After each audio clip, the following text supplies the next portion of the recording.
দর্শক স্বাগত ৩ মিনিটের খবরে। আসন্ন রমজানে দ্রব্যমূল্য ও পণ্য সরবরাহ স্বাভাবিক রাখতে মাঠ পর্যায়ের কর্মকর্তাদের নির্দেশ দিয়েছেন প্রধান উপদেষ্টা ড মোহাম্মদ ইউনূস। সোমবার সকালে ভিডিও কনফারেন্সের মাধ্যমে ৪টি বিভাগের ৩১টি জেলার কর্মকর্তাদের সাথে আলোচনায় যুক্ত হয়ে ড ইউনূস বলেন, অভ্যুত্থানের স্পিরিট মাথায় রেখে এমনভাবে দেশের উন্নয়নে কাজ করতে হবে যাতে পরিবর্তন দৃশ্যমান হয়। সেজন্য প্রত্যেকের মানসিক ও কর্মপদ্ধতিতে পরিবর্তন আনতে হবে। প্রধান উপদেষ্টা বলেন, জনগণের কাছে সরকারের সকল সেবা পৌঁছে দিতে হবে। জনগণ কি কি সেবা পাবে তার তালিকা রয়েছে, কিন্তু তালিকা দিয়ে সব কাজ হয় না। বাস্তবে কিভাবে কাজটি হচ্ছে সেটি গুরুত্বপূর্ণ। নিষিদ্ধ না করলে আওয়ামী লীগের নির্বাচনে অংশ নিতে কোনো বাধা নেই বলে মন্তব্য করেছেন প্রধান নির্বাচন কমিশনার এএমএম নাসির উদ্দিন। সোমবার সকালে চট্টগ্রাম সার্কিট হাউস মিলনায়তনে ভোটার তালিকা হালনাগাদ ও ত্রয়োদশ জাতীয় সংসদ নির্বাচন উপলক্ষে নির্বাচন কর্মকর্তাদের সঙ্গে মতবিনিময়ের সময় তিনি বলেন, আওয়ামী লীগ অনেক পুরনো নিবন্ধনকৃত রাজনৈতিক দল, তাই সরকার ও আদালত যদি এই দলকে নিষিদ্ধ না করে তাহলে নির্বাচনে অংশ নিতে তাদের কোনো বাধা নেই। সবার কাছে একটি গ্রহণযোগ্য নির্বাচন উপহার দিতে কমিশন সর্বোচ্চ চেষ্টা করছে জানিয়ে সিইসি বলেন, দ্রুতই ভোটার তালিকা হালনাগাদের কাজ শুরু হবে। কেউ অবৈধভাবে ভোটার হতে চাইলে সে বিষয়েও ব্যবস্থা নেওয়া হবে। আগামী ২রা জানুয়ারি খসড়া ভোটার তালিকা প্রকাশ এবং মার্চ মাসে চূড়ান্ত ভোটার তালিকা প্রকাশের কথাও জানান CEC.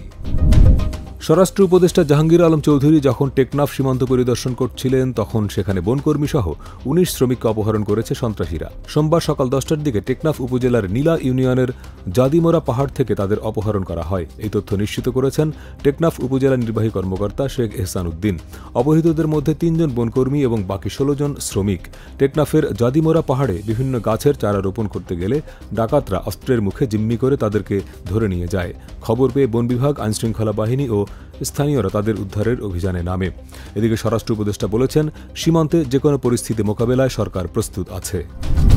Post graduate private trainee চিকিৎসকদের ভাতা ৩৫,০০০ টাকা নির্ধারণ করে প্রজ্ঞাপন জারি করেছে অর্থ মন্ত্রণালয়। আগামী জুলাই মাসের আগ পর্যন্ত তারা ৩০,০০০ টাকা করে মাসিক ভাতা পাবেন, আর জুলাই থেকে পাবেন ৩৫,০০০ টাকা করে। সোমবার অর্থ মন্ত্রণালয় থেকে প্রকাশিত ওই প্রজ্ঞাপনে বলা হয়েছে, স্বাস্থ্য শিক্ষা ও পরিবার কল্যাণ বিভাগের আওতাধীন বঙ্গবন্ধু শেখ মুজিব মেডিকেল বিশ্ববিদ্যালয় ও এর অধিভুক্ত প্রতিষ্ঠানসমূহের বেসরকারি অবৈতনিক রেসিডেন্ট, নন রেসিডেন্ট প্রশিক্ষণার্থীদের মাসিক পারিতোষিক ভাতার হার ২৫,০০০ টাকা থেকে ২০% বাড়িয়ে ৩০,০০০ টাকা নির্ধারণ করা হলো, যা ২০২৪ সালের ২৩ ডিসেম্বর থেকে কার্যকর হবে। ভাতা বৃদ্ধির দাবিতে ২০২২ সাল থেকেই আন্দোলন করছেন পোস্ট গ্র্যাজুয়েট প্রাইভেট ট্রেইনি চিকিৎসকরা। তারা মাসিক ভাতা ৫০,০০০ টাকা নির্ধারণের দাবিতে আন্দোলন করছেন। তবে ৩৫,০০০ টাকা ভাতা নির্ধারণের ঘোষণার পর তারা আন্দোলন প্রত্যাহার করেছেন। বিপিএলের টিকিট না পেয়ে রাজধানীর মিরপুর স্টেডিয়ামে ভাঙচুর চালিয়েছে বিক্ষুব্ধ দর্শকরা। সোমবার বেলা ১১টার দিকে মিরপুর শেরেবাংলা স্টেডিয়ামের প্রধান ফটকের সামনে অবস্থান নেন তারা। এক পর্যায়ে কিছু দর্শক ব্যানার ফেস্টুন ভাঙা শুরু করেন।